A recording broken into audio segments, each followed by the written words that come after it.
మీ ఎలాంటి వ్యాపార ప్రకటనలకైనా వెంటనే మా ఛానల్ సంప్రదించండి. మనతో పాటు ప్రముఖ ఆధ్యాత్మికవేత్త, జ్యోతిష వాస్తు పండితులు, లలితాదేవి ఉపాసకులు బ్రహ్మశ్రీ నానాజీ పట్నాయక్ గారు ఉన్నారు. గురుగారితో మాట్లాడు. నమస్కారం గురుగారు. శ్రీమాత్రే నమః. గురుగారు, మార్చి నెలలో వృషభ రాశి వారికి ప్రత్యేకంగా ఎటువంటి ఫలితాలు ఉండబోతున్నాయి? మనకి చంద్రగ్రహణం తాలూకు ఇంపాక్ట్ వీళ్ళ మీద ఏ విధంగా ఉంటుంది? ఉగాదిని ఏ విధంగా వినియోగించుకుంటే వీళ్ళకి మంచి ఫలితాలు ఉంటాయంట? వృషభం వారికి కనుక చూసుకుంటే గ్రహణం 4వ స్థానంలో పడుతుందండి. సో 4వ స్థానం అనేటువంటిది ప్రాపర్టీ ప్లేస్ అంటారు దాన్ని. కాబట్టి ఇది ప్రాపర్టీ మీద, తల్లిగారి ఆరోగ్యం మీద, మరియు అదేవిధంగా మనకి చెప్పాలంటే ఎడ్యుకేషన్ మీద ఎఫెక్ట్ చూపిస్తూ ఉంటుంది. అది ఎన్ని రోజులు? Only 40 days. సో వీళ్ళు ఈ విషయంలో ఏదైనా కోర్స్ తీసుకునే విషయంలో, ప్రాపర్టీ కొనుగోలు చేసే విషయంలో, కన్స్ట్రక్షన్ ప్రారంభించే విషయంలో, మదర్ హెల్త్ విషయంలో కొన్నిసార్లు డిప్రెస్ అవుతూ ఉంటారు. చిన్న చిన్న విషయాలకి మనం ఒక్కోసారి డిప్రెస్ అయిపోయి ఒక రకమైన లోన్లీ ఫీలింగ్లోకి వెళ్ళిపోతారు. ఇటువంటి వాటి మీద మీకు ఈ గ్రహణం అనేటువంటిది పనిచేస్తూ ఉంటుంది ప్రధానంగా చెప్పాలంటే. ఇక మిగతా గ్రహాలను బట్టి ఈ నెలంతా ఎలా ఉంటుంది, అదేవిధంగా ఈ గ్రహం యొక్క ప్రభావం 40 రోజులు చూసుకోవాలి. అయితే ఈ విషయాలు చెప్తుంది నేనైనప్పటికీ చెప్పిస్తుంది సాక్షాత్ లలిత అమ్మవారిగా భావిస్తూ, ఆ లలితాంబిక అమ్మవారి యొక్క అనుగ్రహం పరిపూర్ణంగా కలగాలని మనస్ఫూర్తిగా కోరుకుంటూ, ప్రధానంగా ఇక్కడ ఏంటంటే ఈ విషయాల్లో వీళ్ళు కనుక గ్రహణం విషయంలో జాగ్రత్తగా ఉన్నట్లయితే సరిపోతుంది. ఇక ఫైనాన్షియల్గా కనుక చూసుకుంటే గతంతో పోల్చుకుంటే కొంత బెటర్గా ఉంటుందని చెప్పుకోవాలి. బికాజ్ ఆఫ్ ఇక్కడ మీకు ధనాధిపతి దశమ స్థానం నుండి వక్రించాడు. వక్రించినప్పుడు చాలా మట్టుకు ఏంటంటే ఉన్న ప్రాంతం కాకుండా వేరే ప్రాంతాలకు మారడం వల్ల కూడా వీళ్ళకి ఫైనాన్షియల్ గ్రోత్ అనేటువంటిది పెరుగుతుంది. కాకపోతే ఎంతైనా 3వ అధిపతి వెళ్ళి 4వ స్థానంలో గ్రహణం పడుతుంది కాబట్టి వీళ్ళు ఏదైనా ల్యాండ్ పేపర్ సంబంధించిన విషయంలో, డాక్యుమెంట్స్ విషయంలో సోమవారాలు అగ్రిమెంట్స్ మాత్రం చేయకూడదు. సోమ మంగళవారాలు పర్టికులర్గా. ఓకే. ఇంకోటి, ఈ దశమ స్థానంలో ఎప్పుడైతే కుజరాహువులు ఉంటున్నారో ఇది కొంచెం ఏంటంటే చేస్తున్నటువంటి ఉద్యోగంలో ఒత్తిడిని పెంచుతూ ఉంటుంది. కొన్నిసార్లు చూడండి, మనకి సడన్గా స్టాఫ్ తగ్గడమో, ఇతని మీద ఎక్కువ వర్క్ పడడమో, లేకపోతే చీటికి మాటికి చిన్న చిన్న గొడవలు అవుతుంటాయి సరే కొలిక్స్తోని, అటువంటివి కాస్త ఎక్కువగా అవుతుంటాయి. కాకపోతే ఇప్పుడు వీళ్ళకు ఉండేటువంటి గ్రహస్థితి కొంతవరకు అనుకూలంగానే ఉంది. 2లో గురువు ఉండడం మంచిదే. కాకపోతే గురువు శని రాహుని ఎనర్జీస్తూ ఉన్నాడు. అందుకని ఏంటి, మనీ వస్తూ ఉంటుంది. కాకపోతే మనీ వస్తూనే మళ్ళీ కుటుంబ సభ్యుల్లో ముందు ఒక మాట వెనక మాట జరుగుతూ ఉంటుంది. అలాగే లాభస్థానంలో రవిశనులు ఉండడం మంచిదే. దేనికంటే ఇది ముఖ్యంగా ప్రమోషన్స్ రావడానికి వీటికి మంచిది. కానీ శుక్రుడు 11లో ఉండడం మంచిది కాదు. ఎందుకు అంటే ఇది వివాహ జీవితం మీద ఎఫెక్ట్ చూపిస్తుంది. అంటే ఏంటి, చిన్న చిన్న విషయాలకే ఎడబాట్లు రావడం, చిన్న చిన్న విషయాలకి ఇద్దరి మధ్యనే డిస్టర్బెన్సెస్ రావడం. బికాజ్ ఆఫ్ సప్తమ వ్యయాధిపతి కుజుడు రాహుతో ఉన్నాడు. అది కాకుండా ఏకాదశంలో శుక్రుడు ఉండకూడదు. అది ప్రధానమైనటువంటి అంశం. ఇక సంతానం కోసం చేసే ప్రయత్నాలు ఫలిస్తాయి చెప్పాలంటే. కాకపోతే వివాహ ప్రయత్నాలు మాత్రం కొంచెం వీళ్ళకి ఈసారి వచ్చేవాళ్ళు కొంచెం అగ్రెసివ్ నేచర్ ఉండేవాళ్ళు, కొంచెం ముక్కుసూటిగా ఉండేవాళ్ళు, విదేశాల్లో చదువుకున్నటువంటి వ్యక్తులు, విదేశాల్లోనే స్థిరపడేటువంటి వాళ్ళు ఎక్కువగా వీళ్ళకి సంబంధాలు కుదురుతాయి ఇప్పుడు చెప్పాలంటే, ఇప్పుడు ఉండేటువంటి గ్రహస్థితి కనుక చూసుకున్నట్లయితే. అండ్ అలాగే మరొక విషయం ఏంటంటే వ్యాపారం కోసం, అందులో ముఖ్యంగా ఐరన్, ఆయిల్, లేకపోతే కొంత ఈ ఆరోగ్యానికి సంబంధించిన వ్యాపారాలు, ఇలాంటివి ఏవైతే వ్యాపారాలు ఉంటాయో ఆ యొక్క వ్యాపారాల్లో ఇక్కడ నుంచి ఖచ్చితంగా ఇంప్రూవ్మెంట్స్ అనేటువంటివి పెరుగుతాయి. అందులో ఎటువంటి సందేహం లేదు. ఎందుకంటే లాభంలో అన్ని గ్రహాలు ఉన్నాయి. దశమంలో అంటే దశమ లాభాల్లో పాపగ్రహాలు వచ్చేసాయి. సో అక్కడ మంచిదే పాపగ్రహాలు ఉంటాయి.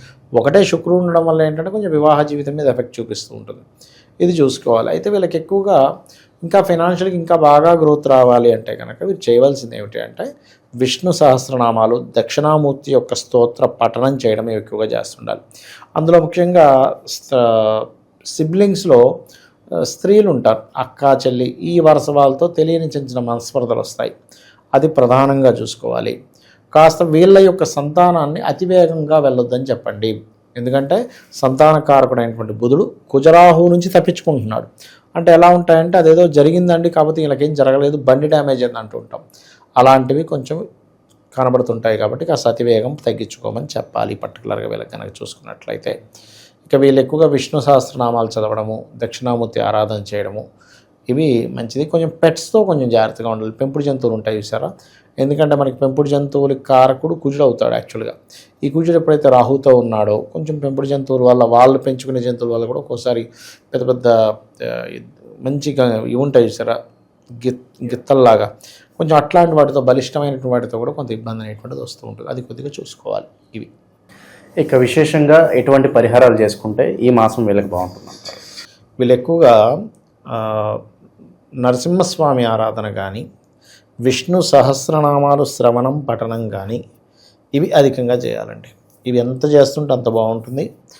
ముఖ్యంగా ఎప్పుడైనా చంద్రగ్రహణం కానీ సూర్యగ్రహణం కానీ, అందులో ముఖ్యంగా 4వ స్థానంలో గ్రహణం పట్టేటప్పుడు మాతృమూర్తి యొక్క సేవ చేసుకోవడం, మాతృమూర్తికి నమస్కారం, కాళ్ళకి నమస్కారం చేసుకోవడం. ఎందుకంటే మనకి తల్లిదండ్రులు, ఇప్పుడు మనకి గణపతికి సంబంధించిన, సుబ్రహ్మణ్య స్వామికి సంబంధించిన వృత్తాంతం ఉంటుంది.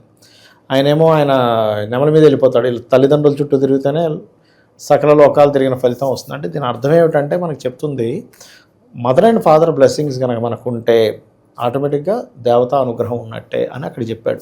కాబట్టి ఎప్పుడైనా సరే మనకి చంద్రుడికి సంబంధంగా గ్రహణం వస్తున్నప్పుడు తల్లి ఆశీస్సులు తీసుకోవడం మంచిది. సూర్యగ్రహణం వచ్చినప్పుడు తండ్రి ఆశీస్సులు తీసుకుంటే తండ్రి ఆశీస్సు, ఎందుకంటే తల్లిదండ్రుల బ్లెస్సింగ్స్ ఉన్నట్టుగా ఎవరికి ఉండవు. ఏదో కొన్నిసార్లు పితృదోషాలు మాతృదోషాలు ఉన్నప్పుడు తల్లిదండ్రులతో చిన్న విభేదాలు వస్తాయి కానీ, బట్ గురుగారు, విశేషంగా మరి ఉగాది రోజు ఈ రాసుల వాళ్ళందరూ కూడా ఎటువంటి పరిహారాలు చేసుకుంటే కనుక వీళ్ళకి సంవత్సరం అంతా కలిసి వచ్చే వెసులుబాటు ఉంటుంది? చాలా మంచి ప్రశ్న వేశారండి. ఎందుకంటే ఇక్కడ ఫస్ట్ ఆఫ్ ఆల్ ఏంటంటే మనం ఒక క్లారిటీ పెంచుకోవాలి. వీళ్ళకున్న సమస్య ఏమిటి? ఆర్థిక సమస్య, అప్పుల బాధలా, లేకపోతే హెల్త్ ప్రాబ్లం ఉందా, వివాహం అవ్వట్లేదా, జాబ్ రావట్లేదా, లేకపోతే వీళ్ళు చేస్తున్నటువంటి వ్యాపారం ఎంత కష్టపడి నిజాయితీగా ఉన్నా సరే వీళ్ళకి ప్రాబ్లం అవుతుందా అనేటువంటి అనేక అంశాలు ఉంటాయి. వీళ్ళు పాయింట్ పట్టుకోగలరు. ఆర్థిక సమస్య, వీళ్ళకి లగ్నం నుంచి 2వ అధిపతి ఎవరు తెలుసుకోవాలి. లేదంటే నాకు జాతకం తెలియదు, ఏమీ తెలియదు, మరి ఏం చేయాలి? కనీసం ఉగాది రోజైనా సరే ఓం సంపత్కరీ సమారూఢ సింధుర వ్రత సేవితాయ నమః మంత్రం చేసుకోవడము, గోవులకి బెల్లం తినిపించడము, అదేవిధంగా కాస్త ఉలవలు దానంగా ఇవ్వడము, గ్రాసము తినిపించడం, ఇవి కనుక చేస్తే ఆర్థిక సమస్య ఖచ్చితంగా తగ్గుతుంది. అందులో ఎటువంటి సందేహం లేదు. కాకపోతే ఇక్కడ ఏంటంటే నువ్వు ఎంత కాన్స్టెంట్గా చేస్తున్నావు, ఎంత పర్ఫెక్ట్గా చేస్తున్నావు, ఎంత నమ్మకంగా చేస్తున్నావు ఈజ్ మోస్ట్ ఇంపార్టెంట్.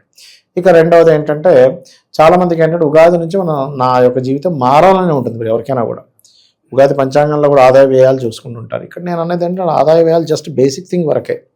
మిగతా అన్నీ కూడా ఏంటంటే నువ్వు ఆ రోజు నుంచి ఎటువంటి నిర్ణయాలు తీసుకుంటున్నావు, నీ టైం నువ్వు ఎలా బ్యాలెన్స్ చేసుకుంటున్నావు, నీ టైం నువ్వు ఎట్లాగా ప్లాన్ చేసుకుంటున్నావు అనే దాని మీద నీ అభివృద్ధి అనేటువంటిది ఉంటుంది.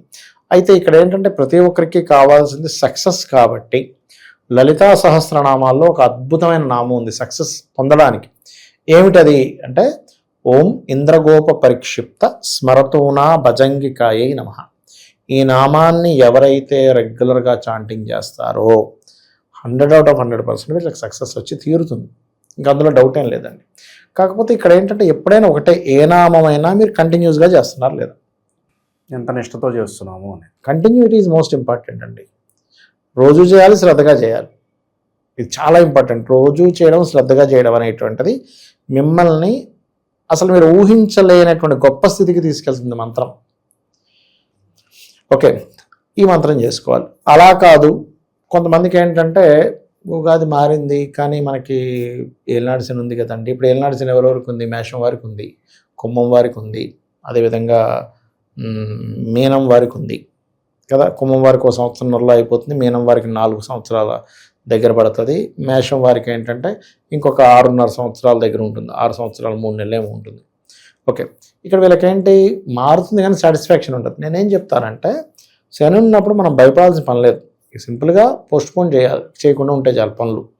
పనులు పోస్ట్పోన్ చేయకుండా, బద్దకించకుండా, కొంచెం ఎక్సర్సైజ్లు, వాకింగ్స్, శ్రమ పడేటువంటి దీంట్లో మనం ఉంటే, మనం స్వయంగా శ్రమ పడ్డప్పుడు శని భగవానుడు పని కట్టుకొని మనకు శ్రమ అనేది ఇవ్వడు. సో అప్పుడు ఏమవుతుంది, ఉగాది నుంచి ఆటోమేటిక్గా మనకు సెట్ అయిపోతుంది ఒకటి. ఇంకోటి ఏంటంటే ఓం అనాకలిత సాదృశ్య చుబుకశ్రీ విరాజితాయ నమః. శని ప్రభావాన్ని పూర్తిగా తగ్గిస్తుంది. అట్లా ఇక హెల్త్ ఇష్యూస్ ఉంటాయి, ఉగాది నుంచి అయినా తగ్గాలని కోరుకుంటూ ఉంటారు. 2 విషయాలు చెప్తాను ఇక్కడ. ఎప్పుడైనా అశ్విని నక్షత్రం వచ్చిన రోజు కనుక ఆ రోజు మీరు మెడిసిన్ మార్చి అక్కడి నుంచి కాన్స్టెంట్గా మీరు కనుక ట్రై చేస్తే అశ్విని నక్షత్రానికి ఉండేటువంటి ప్రత్యేకత ఏమిటంటే మీకు సరైన మెడిసిన్ పడేలా చేస్తుంది. మీ మైండ్ మీకు తెలియకుండానే ఏ డాక్టర్ దగ్గరికి వెళ్ళాలి ఆ డాక్టర్కి వెళ్తారు. ఆ డాక్టర్ గారికి మీకు ఏ మెడిసిన్ ఇస్తే బాగుంటుందో స్ఫురణ కలుగుతుంది, ఆ మెడిసిన్ ఇస్తే తగ్గిపోతుంది. కొంతమంది చూడండి, అబ్బాయి ఎన్నో సంవత్సరాల నుంచి వాడుతున్నానండి, మారిన వెంటనే తగ్గిపోయింది అంటాడు. అదంతే దాని సమయం యొక్క ప్రభావం. అలాగే మంత్రం ఏమిటి అంటే ఓం సర్వవ్యాధి ప్రశమని సర్వమృత్యు నివారణి అగ్రగణ్య అచింత్య రూపా కలికల్మశనాశి.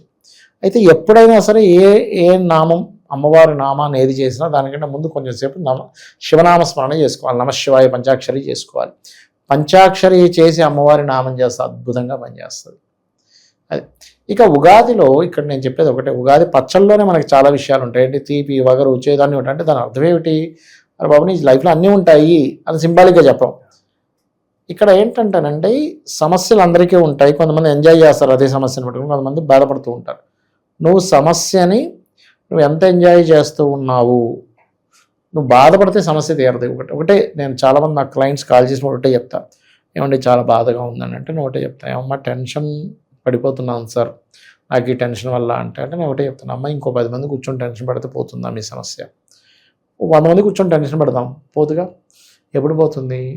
ఆ సమస్య నుంచి ఎలా బయటపడాలని మీరు ఒక ప్రణాళిక వేసుకొని తత్సంబంధంగా మీరు తీసుకునే నిర్ణయాలు మీరు చేసే ప్రయత్నం వల్ల సమస్య పోతుంది. కారు ఆగిపోయిందండి వెళ్తూ ఆగిపోయిందని బాధపడితే అది కదలదు. మనం దిగి ఆ పక్కన మెకానిక్ ఎవరు ఉన్నారేంటి చూసుకొని వెళ్ళి తెచ్చుకుంటే స్టార్ట్ చేస్తాడు. అట్లాగే సమస్యకి పరిష్కారం వైపు వెళ్ళాలి కానీ బాధపడుతూ ఉంటే కాదు అనేది అర్థం చేసుకోగలగాలి. ఓవరాల్గా ఈ మాసం వీళ్ళకి ఏ విధంగా ఉంటుందో మంచి విశ్లేషణ అందించారు. ధన్యవాదాలు. శ్రీమాత్రే నమః.